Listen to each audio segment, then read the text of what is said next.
My name is Emily, and this is my story. I was married to a very talented sculptor. We'd been married for 10 years. When he hit a real downward spiral, he was depressed, he was drinking too much. And we decided on a trial separation. I was really hoping that would help him realize what he was about to lose. He went down to Florida and visited an old college friend and drank way too much one night and went swimming out in the ocean as far as he could go and never came back. My daughter was 6 at the time, and I really didn't know what to tell her. At first I told her nothing, and then I said he disappeared, and every night she would ask, did they find anything yet? And I realized around 6 weeks into it that we were never going to have answers, and that there are some things that are just worse than losing a parent to death, and that's the uncertainty.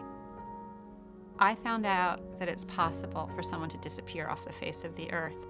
It's just suddenly you're a story with no ending.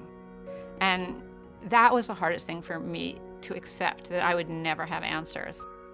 I mean, the first 2 years were survival mode, like getting a child through this, a child who was very angry at first. And also, if the world can swallow up one parent, there's not a lot of protection. They can swallow up any parent. So there was a lot of that to deal with.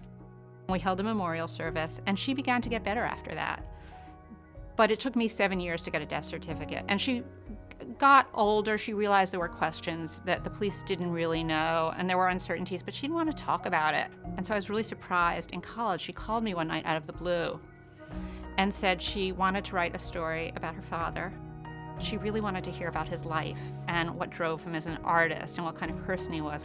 And I realized in telling her all this, I had spent so long trying to avoid certain things, I'd never really told her why I'd first fallen in love with him.